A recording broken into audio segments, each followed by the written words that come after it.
एक बहुत धनवान साहूकार था जिसके घर धन आदि किसी प्रकार की कमी नहीं थी, परंतु उसको एक दुख था कि उसके कोई पुत्र नहीं था। वह इसी चिंता में रात दिन रहता था। वह पुत्र की कामना के लिए प्रति सोमवार को शिवजी का व्रत और पूजन किया करता था तथा सायंकाल को शिव मंदिर में जाकर शिवजी के श्री विग्रह के सामने दीपक जलाया करता था। उसके इस भक्ति भाव को देखकर एक समय श्री पार्वती जी ने शिवजी महाराज से कहा कि महाराज, यह साहूकार आपका अनन्य भक्त है और सदैव आपका व्रत और पूजन बड़ी श्रद्धा से करता है। इसकी मनोकामना पूर्ण करनी चाहिए। शिवजी ने कहा, हे पार्वती, यह संसार कर्म क्षेत्र है। जैसे किसान खेत में बीज बोता है वैसे ही फल काटता है, इसी तरह इस संसार में जो जैसा कर्म करता है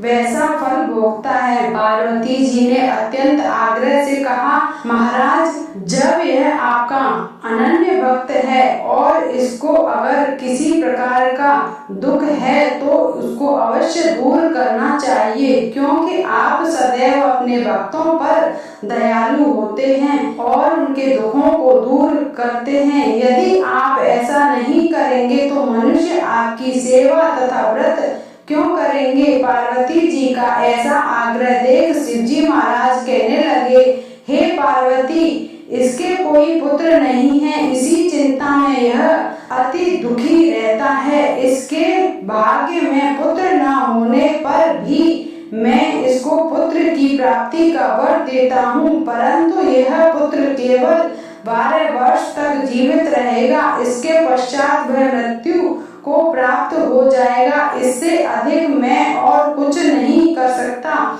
ये सब बात साहूकार सुन रहा था। इससे उसको न कुछ प्रसन्नता हुई और न कुछ दुख हुआ। वह पहले जैसे ही शिवजी महाराज का व्रत और पूजन करता रहा।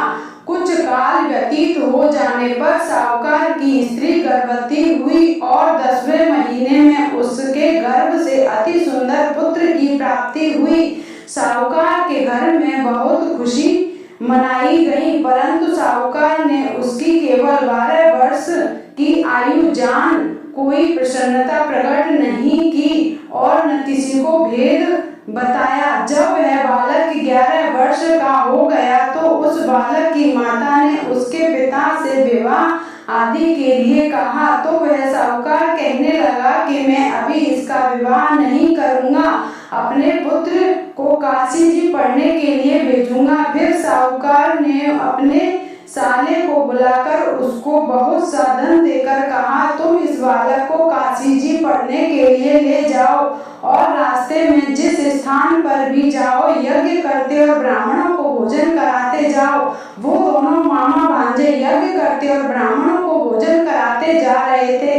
रास्ते में उनको एक शहर पड़ा। उस शहर में राजा की कन्या का विवाह था और दूसरे राजा का लड़का जो विवाह कराने के लिए बारात लेकर आया था वह एक आंख से काना था। उसके पिता को इस बात की बड़ी चिंता थी कि कहीं वर को देखकर कन्या के माता पिता विवाह में किसी प्रकार की अड़चन पैदा न कर दें। इस कारण जब उसने अति सुंदर सेठ के लड़के को देखा, मन में विचार किया कि क्यों न दरवाजे के समय इस लड़के से वर का काम चलाया जाए। ऐसा विचार कर वर के पिता से उस लड़के के मामा से बात की तो वे राजी हो गए। फिर उस लड़के को वर के कपड़े पहनाकर तथा घोड़ी पर चढ़ा दरवाजे तक ले गए और सब कार्य प्रसन्नता से हो गए। फिर वर के पिता ने सोचा, यदि विवाह कार्य भी इसी लड़के से करा लिया जाए तो क्या बुराई है। ऐसा विचार करके लड़के और उसके मामा से कहा, यदि आप फेरों और कन्यादान के काम को भी करा दें तो आपकी बड़ी कृपा होगी और मैं इसके बदले आपको बहुत सा धन दूंगा। तो उन्होंने स्वीकार कर लिया और विवाह कार्य भी बहुत अच्छी तरह संपन्न हो गया। परंतु जिस समय लड़का जाने लगा तो उसने राजकुमारी के चुंदरी के पल्ले पर लिख दिया कि तेरा विवाह तो मेरे साथ हुआ है, परंतु जिस राजकुमार के साथ तुझको भेजेंगे वह एक आंख से काना है और मैं काशी जी पढ़ने के लिए जा रहा हूँ। लड़के के जाने के पश्चात उस राजकुमारी ने जब अपनी चुनरी पर ऐसा लिखा हुआ पाया तो उसने राजकुमार के साथ जाने से मना कर दिया और कहा कि यह मेरा पति नहीं है, मेरा विवाह इसके साथ नहीं हुआ है, वह तो काशी जी पढ़ने गया है। राजकुमारी के माता पिता ने अपनी कन्या को विदा नहीं किया और बारात वापस चली गई। उधर सेठ का लड़का और उसका मामा काशी जी पहुंच गए। वहां जाकर उन्होंने यज्ञ करना, लड़के ने पढ़ना शुरू कर दिया। जब उस लड़के की आयु 12 साल की हो गई, उस दिन उन्होंने यज्ञ रचा रखा था कि लड़के ने अपने मामा से कहा, मामा जी आज मेरी तबीयत कुछ ठीक नहीं है। मामा ने कहा अंदर जाकर सो जाओ। लड़का अंदर जाकर सो गया और थोड़ी देर में उसके प्राण निकल गए। उसके मामा ने आकर देखा कि वह मुर्दा पड़ा है। यह देखकर उसको बड़ा दुख हुआ और उसने सोचा कि अगर मैं अभी रोना पीटना मचा दूंगा तो यज्ञ का कार्य अधूरा रह जाएगा। अतः उसने जल्दी से यज्ञ का कार्य समाप्त कर ब्राह्मणों के जाने के पश्चात रोना पीटना आरंभ कर दिया। संयोग वंश उसी समय पार्वती शिव उधर से जा रहे थे।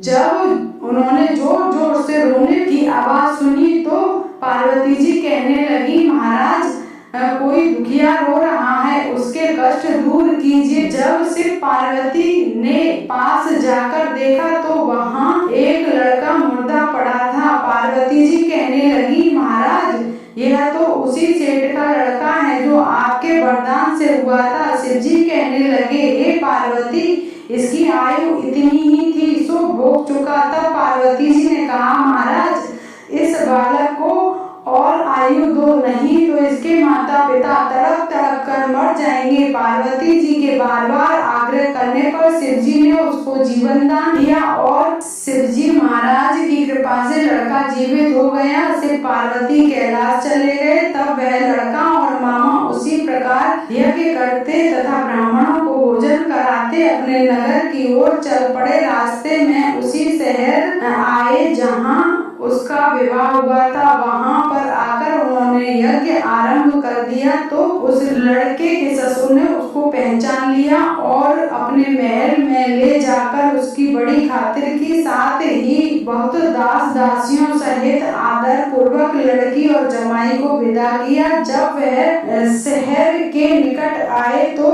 उसके मामा ने कहा कि मैं पहले तुम्हारे घर जाकर खबर कर देता हूँ। जब उस लड़के के मामा घर पहुंचा तो लड़के के माता पिता घर की छत पर बैठे थे और यह प्रण कर रखा था कि यदि हमारा पुत्र सकुशल लौट आए तो हम राजी खुशी नीचे आ जाएंगे, नहीं तो छत से गिरकर प्राण खो देंगे। इतने में उस लड़के के मामा ने आकर यह समाचार दिया कि आपका पुत्र अपनी स्त्री के साथ आपका पुत्र आ गया है, पर उनको विश्वास नहीं आया। तब उसके मामा ने शपथ पूर्वक कहा कि आपका पुत्र अपनी स्त्री के साथ बहुत सारा धन लेकर आया है। तो सेठ ने आनंद के साथ उसका स्वागत किया और बड़ी प्रसन्नता के साथ रहने लगे।